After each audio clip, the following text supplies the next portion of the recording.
Irmãos, o desafio, o desafio nessa função pastoral e o desafio para a vida mesmo, né?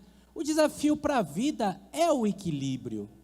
O equilíbrio é um chamado para todos nós, para que a gente não cometa excessos, mas também para que a gente não fique em falta.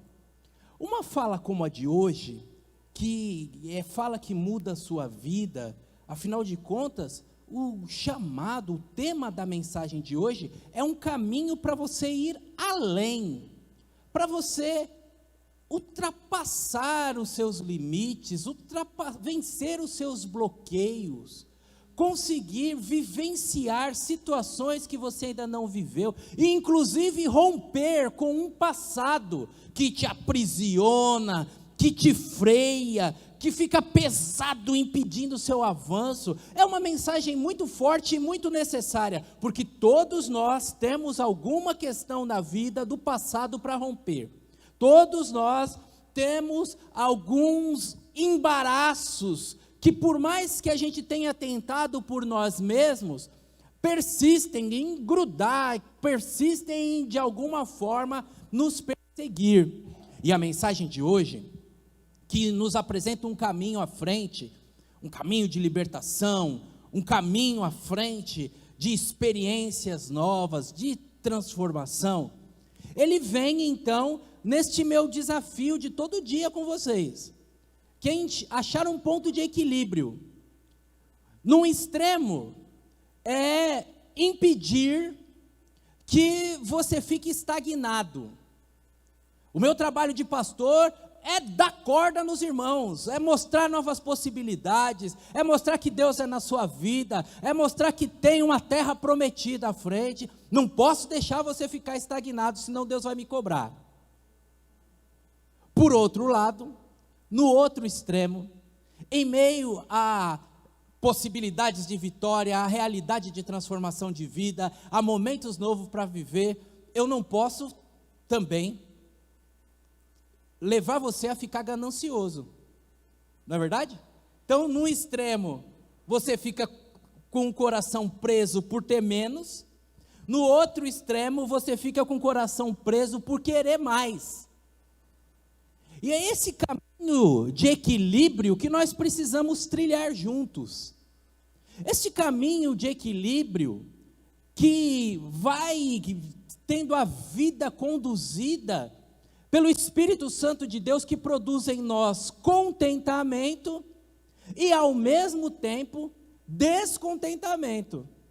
Porque a vida e a Bíblia é assim, irmãos. A Bíblia é feita de contradições, por isso que é importante você seguir o caminho, é importante a gente estar nessa caminhada conjunta, para a gente ir expondo um pensamento no outro, e ser que nem aquela força magnética que faz o motor rodar. O motor roda porque vem uma força para cá, aí vem uma força para cá, aí está preso no rolamento, ele roda. O que dá movimento na vida são as forças contrárias. E não pense que o cristianismo é diferente, o cristianismo é cheio de forças contrárias. Jesus falou assim: é chegado o reino de Deus. Quando Jesus ensinou os discípulos a orar, ele ensinou os discípulos a orar: venha a nós o vosso reino. Afinal, é chegado ou é para vir? As duas coisas. O cristianismo é cheio das duas coisas. Nós já vencemos, mas nós ainda não vencemos. O pecado não tem mais domínio sobre a nossa vida, mas nós temos que vigiar para o pecado não ter influência nas nossas vidas. Tem muito mas ainda não é. Muito no termo teológico, já e ainda não. Por isso, irmãos, é essa nossa necessidade de estar juntos, por isso essa nossa necessidade de perceber os detalhes, as sutilezas da vida, para a gente crescer na graça e no conhecimento. E eu fico tão feliz, a igreja repleta como está hoje, porque é oportunidade de riqueza para você. E esta noite, uma mensagem com o título Caminho para você ir além, para você sair do lugar que você está e ir e dar um passo à frente, para você se diferenciar das pessoas do seu convívio, da fábrica, da vizinhança, para você ser alguém diferente, alguém especial, porque o Malaquias disse assim: existe uma diferença entre o ímpio e o justo, entre o que serve e o que não serve a Deus, tem diferença. Então, nós precisamos viver essa diferença, para a glória do Senhor, para abençoar nossas famílias, para mudar essa sociedade. A experiência daquele povo que foi escravo na Babilônia e que conseguiu receber permissões, e vem uma primeira leva com Esdras, vem uma segunda leva com Zorobabel, vem agora o Neemias para dar o fecha, para restaurar a dignidade, restaurar aquilo que estava rompido, os muros destruídos, as situações negativas. O povo não ficou só na estrutura arquitetônica. Nós vimos no capítulo número 8, que eles redescobriram a palavra de Deus. E aquela mudança externa, agora veio seguida de mudança interna.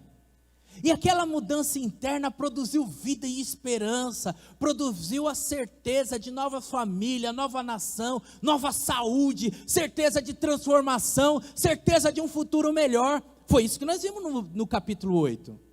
Agora, nós vamos juntos ler o capítulo número 9, e nessa leitura do capítulo número 9, eu estou aqui com uma versão diferente da versão que está no telão. Eu não quero dar as costas para você, e lerei na minha versão, poucas palavras, poucos sinônimos são diferentes. A Bíblia diz assim, Neemias, capítulo número 9. Reinos e nações dos nossos antepassados, e distribuíste teu povo por todos os cantos da terra. Eles tomaram posse da terra de Seom, rei de Esbom, e da terra de Og, rei de Bazã. Tornaste seus descendentes tão numerosos como as estrelas dos céus, e os trouxestes para a terra que havia prometido a seus antepassados. Eles entraram, tomaram posse da terra. Tu derrotastes as nações inteiras diante deles e entregaste nas mãos de teu povo os cananeus que habitavam na terra. Teu povo fez o que quis com as nações e seus reis. Nossos antepassados conquistaram cidades fortificadas e terras férteis, apossaram-se de casas cheias de coisas boas, com cisternas que já estavam cavadas e com vinhedos, olivais e muitas árvores frutíferas. Comeram até se fartar, engordaram, desfrutaram das tuas muitas bênçãos. Apesar disto, foram desobedientes e se rebelaram contra ti. Deram as costas para a tua lei, mataram os profetas que enviastes para diverti-los, e voltaram para ti e cometeram blasfêmias terríveis. Por isso, tu os entregastes nas mãos dos seus inimigos, que os fizeram sofrer. Nos momentos da angústia, porém, eles clamaram ao Senhor, e o Senhor ouviu dos altos céus, e em tua grande misericórdia o Senhor enviou libertadores, que os livraram dos seus inimigos. Mas assim que o teu povo descansou, voltava a praticar o mal diante de ti. Portanto, permitistes que seus inimigos os dominassem. E, no entanto, quando o teu povo voltava para ti e pedia socorro, tu ouvias novamente. Em tua misericórdia, tu os resgatastes muitas vezes. Tu os advertistes a voltarem para a tua lei, mas eles se tornavam orgulhosos e desobedeceram os teus mandamentos. Não cumpriam os teus estatutos, que dão vida e que lhes obedecem. Em rebeldia deram as costas para ti e teimosamente não quiseram ouvir. Por muitos anos, foste paciente com eles. Enviastes o teu Espírito que os advertiu, por meio dos profetas, ainda assim eles recusaram a ouvir. Por isso, mais uma vez, permitistes que os povos da terra os dominassem. Em tua grande misericórdia, porém, não os destruístes completamente, nem os abandonastes para sempre. Que Deus bondoso, compassivo e fiel tu és. Agora, nosso Deus, o grande, poderoso e temível Deus, que guarda a tua aliança de amor leal, não permitas que te pareçam insignificantes todas as dificuldades que nós enfrentamos.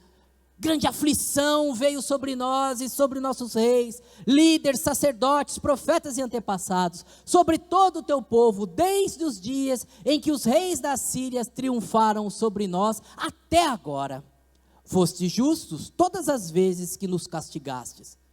Nós agimos perversamente e nos destes apenas aquilo que a gente merecia. Nossos reis, líderes, sacerdotes e antepassados não obedeceram à tua lei, nem deram ouvido às advertências em teus mandamentos e preceitos. Mesmo quando tinham seu próprio reino, não te serviram, apesar de teres derramado a tua bondade sobre eles.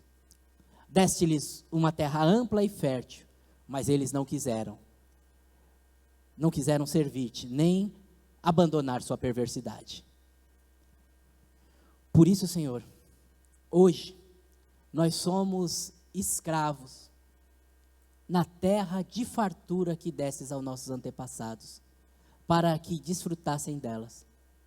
Somos escravos aqui nesta boa terra.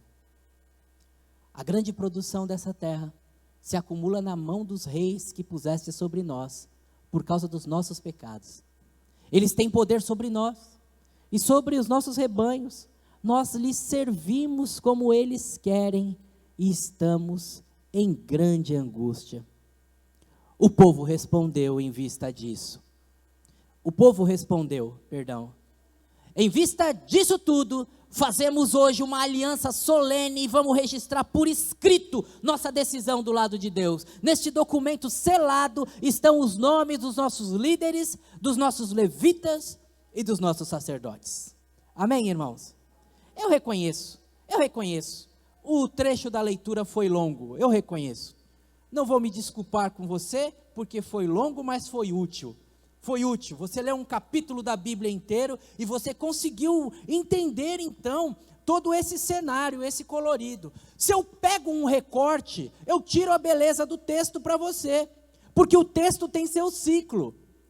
Deus vem, abençoa o povo abençoado, está com a vida tranquila, está com a vida mansa, esquece de Deus. O povo esquece de Deus e à medida que esquece de Deus, a vida piora. A vida piora e o povo não vai suportando a vida piora, e aí o povo clama a Deus, Deus rico em misericórdia, perdoa o povo e o povo é abençoado de novo. Mas eu não podia cortar a leitura do texto, sabe por quê? Porque o povo abençoado de novo, porque está abençoado, porque o celeiro está cheio, porque os filhos estão saudáveis, porque a casa, a conta de luz, de água, está tudo pago. O povo esquece de Deus, e o povo esquece de Deus e a vida vai e piora. E a vida vai e piora, e durante algum tempo eles ainda tentam ser durão. Mas aí chega uma hora que não dá para suportar sem Deus. E aí eles vão e clamam a Deus de novo, e Deus, rico em misericórdia, perdoa eles e abençoa eles. E aí eles, quando começam a viver abençoado, irmãos, aí a vida está tranquila, a vida está mansa. E aí sabe o que eles fazem? Eles esquecem de Deus. E aí porque eles esquecem de Deus, o pé do frango azeda de novo. E o pé do frango azeda de novo, e aí não tem outro recurso, não tem onde buscar. Eles buscam a Deus, e Deus, que é rico em misericórdia, os perdoa. Eu precisava falar para você sobre este ciclo. Eu precisava falar para você sobre essa sequência, e essa sequência que quem nasceu no morro que nem eu, lá em Guaianazes, fala assim, vamos parar de palhaçada, né, meu? Caramba, que palhaçada é essa? As coisas estão boas. Em vez de vocês ficar bem, para que piorar as coisas? Esse povo aí é um povo orelhudo mesmo, né? Ou como diria meu avô, zoreiudo, um povo zoreiudo mesmo. Mas esse povo sou eu, irmãos. Esse povo é um pouco você. Esse povo é um pouco a nossa natureza, que fica mais crente quando a coisa aperta, quando a situação dificulta. quando toma um susto, quando alguma situação da vida exige de nós.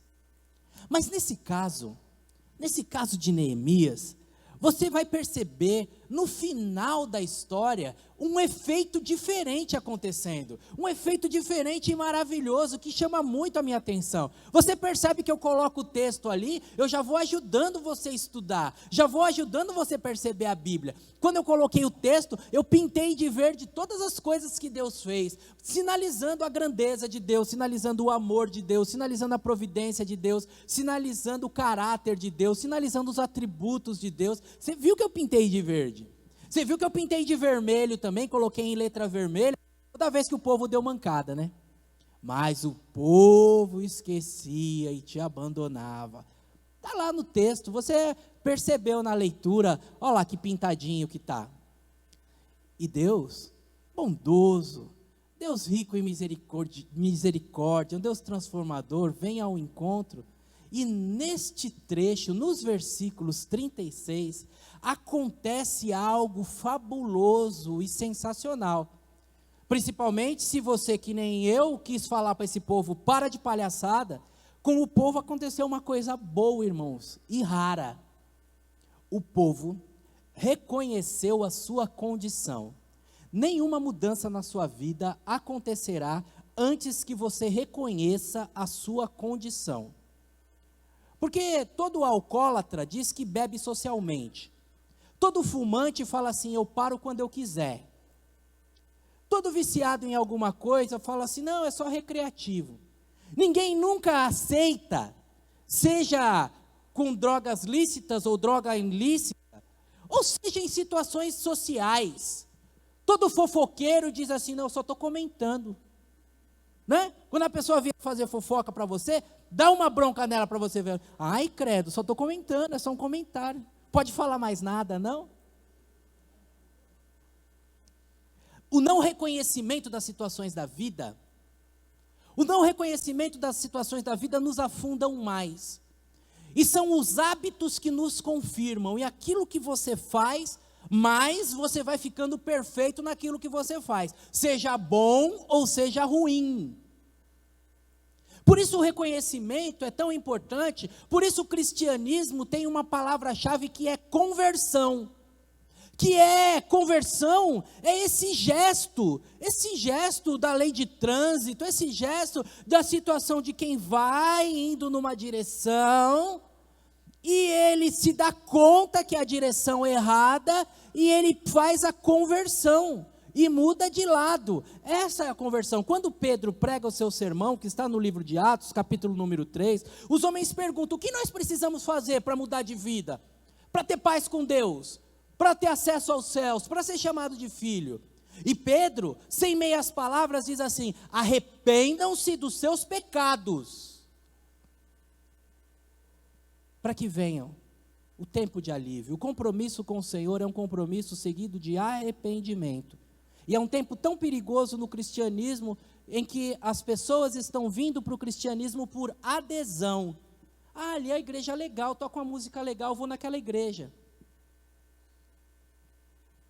O cristianismo, a gente não entra nele, você pode até entrar na igreja por afinidade, mas nos céus, você entra por conversão, por arrepender-se dos seus maus caminhos. Entender que não há nada que você faça que possa comprar o favor de Deus. E saber que o Senhor de graça te dá a salvação através do seu Filho Jesus, que morreu na cruz do Calvário em nosso lugar. Arrependei-vos, para que seja lançado fora o tempo da ignorância, para que seja apagado o seu tempo de pecado, para que você comece uma nova vida com Deus. Esse povo teve um momento de lucidez. Você conhece a história bíblica e sabe que um povo necessitado, carente, um povo que ao longo da história, aliás, este mesmo povo, 5 séculos depois, teve um encontro com Jesus. E Jesus, cheio de amor, Jerusalém, Jerusalém, quantas vezes eu quis juntar você debaixo das asas, como a galinha junta os pintinhos. E quando Jesus foi falar com esses líderes de Jerusalém, estamos agora no Evangelho de João, capítulo número 8, versículo número 33, quando Jesus fala para eles sobre a condição deles, de escravo, de gente que precisa ser liberta. E aquele povo, em arrogância, eles dizem assim: nós, escravo? Nós somos filho de Abraão, nunca fomos escravo de ninguém. Mentirosos, né, irmãos? Mentirosos. Foram escravos no Egito, amassaram barro para fazer pirâmide. Mentirosos. Foram escravos na Babilônia, nos dias de Neemias que nós estamos vendo.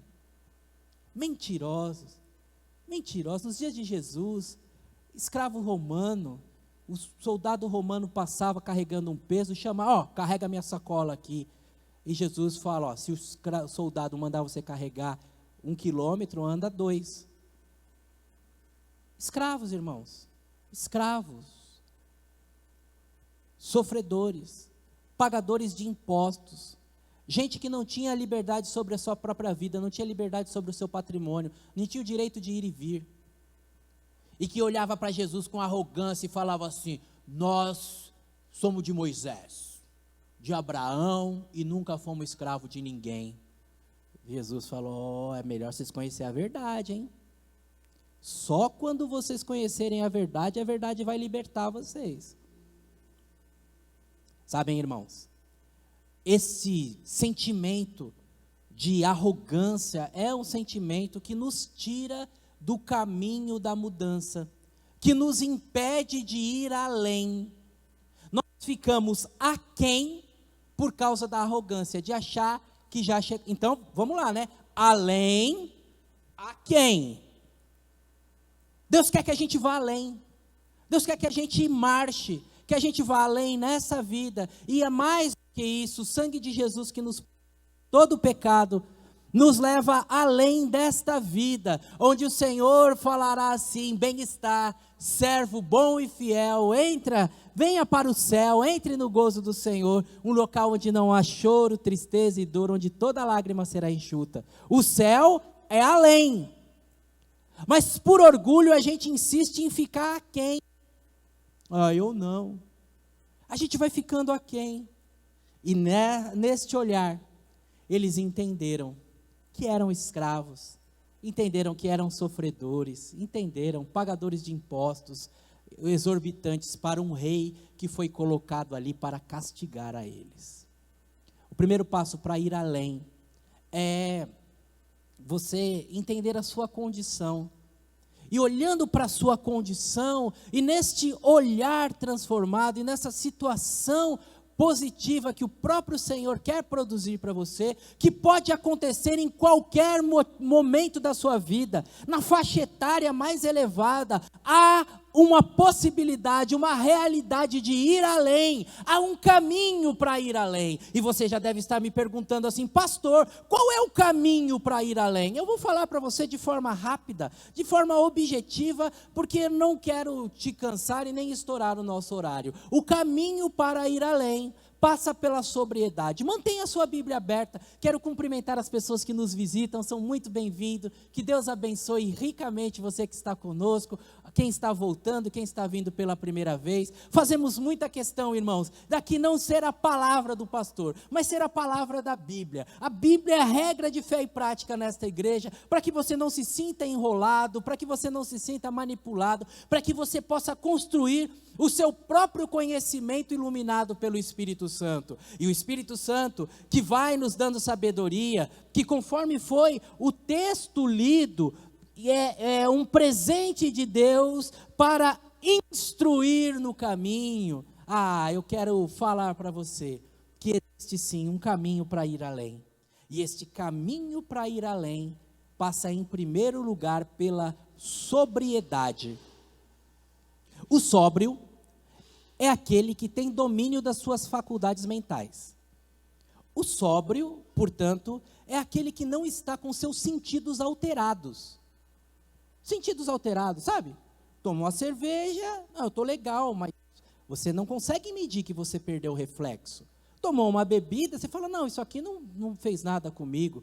Mas aí você está dirigindo o carro, passa uma criança na rua e você não consegue. Ou eu vi um vulto e atropela a criança. Por quê? Porque não está sóbrio, está com os seus sentidos alterados. A gente usa a palavra sobriedade atrelada a essa questão do álcool, das drogas, mas existem questões que roubam a nossa sobriedade que não estão em produtos que a gente consome. Às vezes, a pessoa perde a sobriedade por causa de um título que ela tem. Ela humilha as pessoas, ela diz assim, sabe com quem que você está falando? Perdeu o bom senso, perdeu o juízo, perdeu a sobriedade. Não tem sobriedade porque se empolga, não tem sobriedade às vezes por um poder financeiro, não tem sobriedade porque às vezes brinca na hora errada, é um bom homem sóbrio, elegante, que fala as coisas, sabe o ambiente que fala cada coisa, não é um homem sóbrio, ofende, fala termos pesados. Sobriedade, irmãos, está presente neste texto e você vai encontrar logo nos primeiros versículos. Você vai falar assim, pastor, mas que sobriedade é essa que você está falando no texto que eu não estou vendo? Está vendo sim, está no versículo 1 e no versículo 2. Mas você precisa dar um passinho para trás no Neemias capítulo 8, para você lembrar que eles estão vindo da festa das cabanas, ou da festa dos tabernáculos, para lembrar que eles tiveram um encontro com a Bíblia, um encontro com a palavra de Deus, que foi pregada durante um longo turno, das 6 da manhã até o meio-dia, aquele culto bom, gostoso, que eles choraram, e que os levitas falaram assim, não chora, hoje é dia de transformação, não se entristece, porque esse sentimento ruim que você está sentindo é para produzir uma coisa boa. Não deixa esse sentimento o seu sentimento final. E eles não deixaram. E aquilo entrou no coração deles, e eles se alegraram por reencontrar, e o capítulo 8 vai trazer para nós a afirmação, que desde os dias de Josué, 10 séculos antes, eles não tinham vivido uma experiência daquelas, eles tinham deixado de lado aquele momento tão gostoso, de encontro tão forte com Deus, tiveram um encontro com Deus, foram consertados com a palavra, tiveram a sua festa, restauraram o seu ritual. Irmãos, fale a verdade, tem até a musiquinha do Silvio Santos, né? Ritmo de festa, é ritmo de festa, eles estão na ressaca da festa. Se já leu 6 horas a Bíblia antes, se já fez o que a Bíblia manda, vamos tocar a vida. Mas eles, irmãos, não se deixaram embriagar pela festa, não se deixaram arrastar pelo oba-oba, não se deixaram distrair pelo movimento. A gente gosta de um culto festivo e feliz, a gente gosta quando os jovens estão vibrando, levanta a mão, é gostoso, eu gosto também. Sensações são importantes para nós, mas as sensações não são tudo. As nossas decisões não são tomadas baseado em sensações. Tem tempo para todas as coisas. Os nossos sentidos podem sim ser provocados e devem. Nós somos seres completos, bio, psico, pneumo, social, a gente tem corpo, tem sentimentos, vive em sociedade, todas as áreas devem ser alimentadas. Mas às vezes, muitas pessoas se alimentam só de uma área, e aí não está sendo sóbria, está se distraindo. Eu vou para aquela igreja lá, que aquela igreja tem uma música melhor. Calma, não é só isso, tem que olhar o todo. Sobriedade. Eu tive uma experiência com Deus, eu não preciso fazer mais nada. Eu fui para o monte, eu fui para um retiro no Rio de Janeiro, eu fui não sei para onde. Teve uma experiência, mas a gente não pode viver só da experiência, irmãos. A vida tem que continuar após a experiência. Isso é sobriedade. Não viver das emoções, não viver dos impulsos. Aqueles irmãos, portanto, tiveram este momento de lucidez. E é nesse momento de lucidez que a gente para e diz assim: que mais eu preciso fazer? Que a gente dá um passo para ir além. Reconheça em que posição você está. E diz assim: o que eu preciso fazer? Aquilo que eu vivi ontem foi para ontem. Hoje tem um novo momento, um novo aprendizado, uma nova companhia, uma nova igreja, novas pessoas, situações novas, a ponto da Bíblia dizer: novas são cada manhã na presença do Senhor. Você quer viver novas manhãs na sua vida? Quer viver um momento novo, transformador, deixar a morte de lado e caminhar em direção à vida?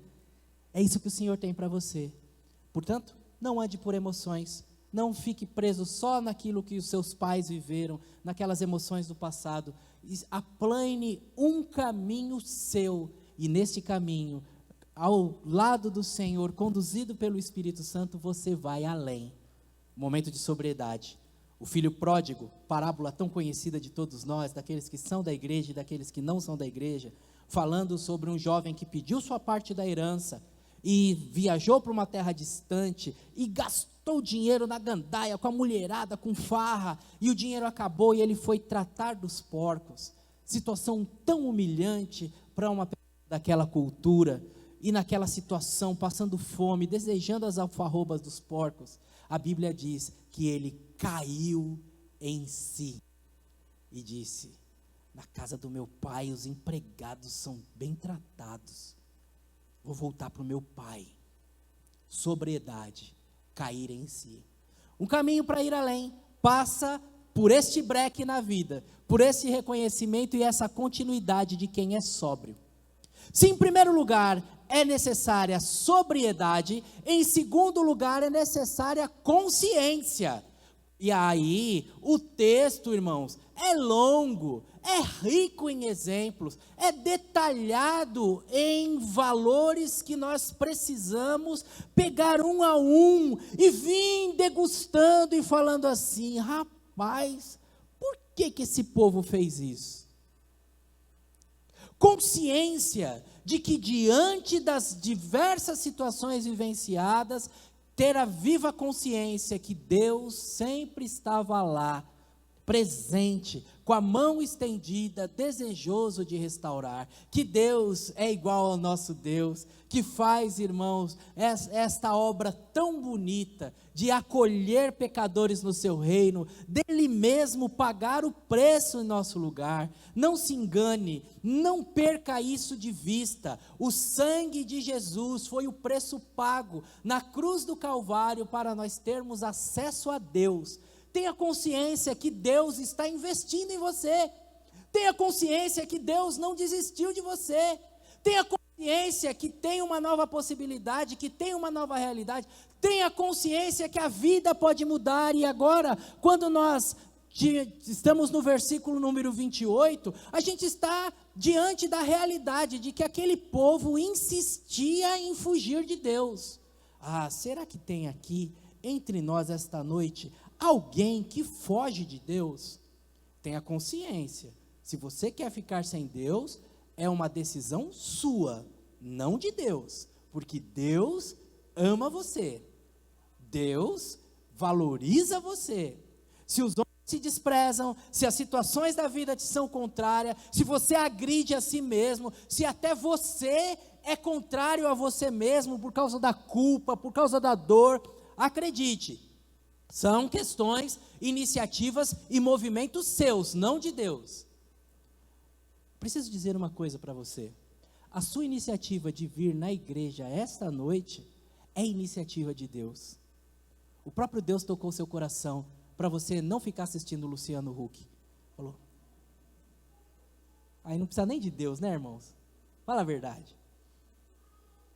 Mas no caso, foi Deus que destacou um lugar, tem um lugar de vida, tem uma juventude vibrante, sem drogas, sem vício, que está transmitindo amor, tem uma igreja que tem uma estrutura de porta aberta, que o próprio Deus investiu em nós para a gente investir em você, com som, com imagem, com tecnologia, com funcionário, tudo isso para a sua vida, para você ouvir uma mensagem: Deus ama e não desiste, Deus ama e investe, Deus ama e chama, Deus ama e acolhe, Deus ama e protege. E nessa visão tão grande, se tivesse tempo para a gente vir aqui, olhando detalhe por detalhe, nessa visão tão linda, ele deixa claro que Deus fez, ele deixa claro que Deus preserva. poucos metros de deslocamento da Lua, muda a maré e o oceano transborda, irmãos. Poucos quilômetros de aproximação do Sol, frita toda a crosta terrestre. Deus fez e Deus preserva. Poucos segundos, talvez minuto, que o oxigênio nos faltar, a vida acaba. Você tem o fôlego da vida, está preservado, veio para cá e ouviu, está ouvindo sobre o amor do Deus que não desiste. Pastor, eu já dei mancada, pastor, eu já entrei nos caminhos tortos, pastor, o senhor não sabe o que eu fiz. Eu não preciso saber o que você fez, porque a Bíblia diz que o próprio Senhor, dos seus pecados eu não lembro mais. Uma decisão do lado do Senhor apaga uma história ruim e inaugura uma história boa e permite a você ir além. Você quer ir além? Tenha consciência de que o Senhor ama você e tem um caminho de restauração para você, e essa pode ser a sua última sequência de quedas, iniciando agora um caminho ascendente. Em terceiro e último lugar, um caminho para ir além, é aquele caminho em que nós vamos para além de nós mesmos. Vou chamar do nome técnico transcendência para enriquecer o seu vocabulário, mas é ir além. Fica até uma redundância no termo da mensagem, né?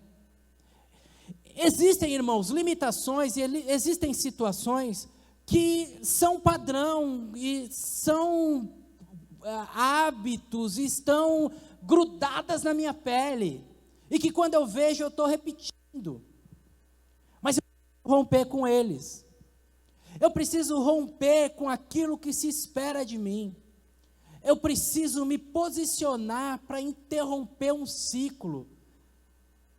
Quem sabe alguns de vocês estão em meio a ciclos. Foi assim com a sua avó, foi assim com a sua mãe, agora está sendo assim com você, e você olha para sua filha e já se entregou, fala, vai ser assim com ela também, porque na minha família é assim. Foi assim com o seu avô, foi assim com o seu pai, e você está vendo a história se repetir. Você precisa abstrair, precisa sair dessa sequência. E aquele povo diz assim, opa, em vista, versículo número 38, para você que está acompanhando na Bíblia, em vista de tudo isso, em vista desse ciclo nocivo, nós vamos nos posicionar de uma maneira diferente. Vai além quem se posiciona de uma maneira diferente, faz um compromisso consigo mesmo e faz um compromisso público. Vamos fazer uma escritura desse negócio, vamos escrever aqui que a nossa decisão com Deus agora é outra.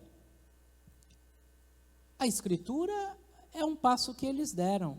Você sabe o seu passo, mas o que eu quero te dizer é que o seu passo será confirmado com Deus. Eu quero romper a velha história. Senhor, entra na minha vida para eu iniciar uma nova história que te honra, uma nova história que serve de exemplo para os meus filhos, uma nova história que traz saúde para mim, que traz saúde emocional, que eu coloco a cabeça no travesseiro e durmo, que traz saúde física. Às vezes seu estômago está doendo por questões emocionais, e questões emocionais numa cadeia espiritual, porque o pecado pesa sobre a nossa vida e tem um peso. Por isso a Bíblia diz, o salário do pecado é a morte. A consequência de uma vida de devassidão é que vai morrendo a confiança, vai morrendo a esperança, vão morrendo os sonhos, vai morrendo. Mas em Deus, há a interrupção dessa morte. Em Deus, há a vida eterna, para cada um de nós, em Cristo Jesus. Um caminho para ir além. O que eu vou falar parece até estranho, mas Deus foi além. Esse texto traz a transcendência de Deus, não no sentido técnico, não no sentido teológico, mas nesse sentido ilustrativo que eu estou dizendo. Espera-se de um Deus que ele fulmine os seus adversários. Não é isso? O que você espera de Zeus? Que Zeus jogue um raio. está fazendo mal, não está me obedecendo, está contrário a mim, vou fritar você. O que você espera de uma entidade? Está fazendo mal, castigo. Não tem? Já teve sua chance. Deus vai para além dos deuses da nossa mente, do nosso imaginário, seja ele qual for. Estou dando exemplo distante porque não quero ser agressivo com nenhuma religião dos nossos dias.